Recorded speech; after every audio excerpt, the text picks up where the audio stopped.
Hi, I'm Mary Ross coming to you from the chopping block in Chicago's Lincoln Square neighborhood. And we have a busy Friday in front of us. We're setting up here for my World's Top Grapes class. Upstairs we have a steakhouse class. I just finished my happy hour class. So we're going to be opening a lot of wine this evening. And we decided this would be a good opportunity for a review how to open a bottle of wine. Now, ever since the 1600s, when we invented the glass bottle and the cork stopper, we've been trying to figure out how to get the wine back out of the package. Now, in some parts of the world, you take a saber and you whack the neck of the bottle off. Also, there's a means that you can take a shoelace and a nail and get the cork out. I've tried both of these methods and I don't recommend them. What I do recommend is the corkscrew. Now, there's all different sorts of corkscrews out there, but the one that is the preferred method of wine makers, wine merchants, wine captains, wine enthusiasts throughout the known universe is what's called the captain's knife. Now, the captain's knife has a couple of elements. First of all, there's the knife. Now, I prefer a longer knife, but the important thing is that the knife is serrated and has a very sharp point. Next, we're going to look at the screw. It's important that the screw have a very sharp tip. Also, it's important that it not look like this kind of screw with the screw going around a central shaft. It should be a hollow screw, and this allows the screw, or sometimes it's called the worm, to really bite into the cork.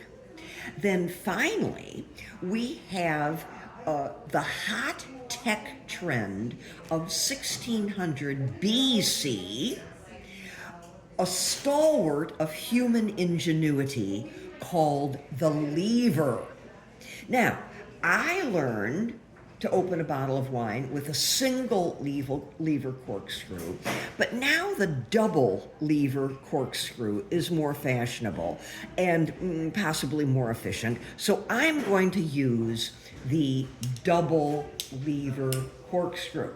Now, both of these are available at retail shops. I would recommend that you go to a wine shop or a reputable wine and spirits store.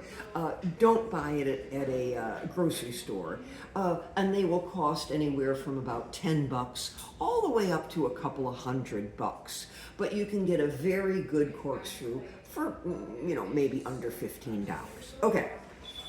You want to make sure your bottle of wine is dry. Okay. What I want to give you is a caveat here. If you're about to take a sommelier exam, follow the instructions from your examiner. This is going to be an excellent demonstration of how to open a bottle of wine, but your examiner might have special points that you should follow. Okay, so the first thing is you open the knife.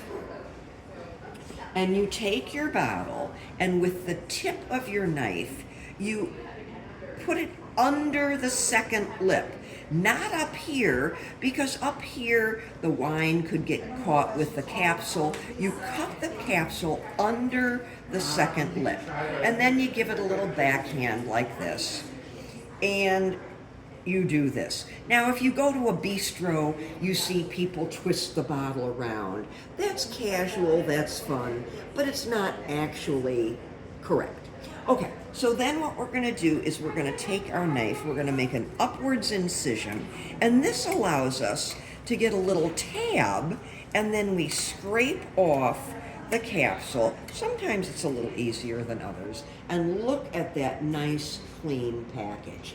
Then the capsule becomes trash, and you put it in your apron or you put it in the garbage. You close the knife. Now you open the worm. And this is important, and we're going to ask for a close-up here.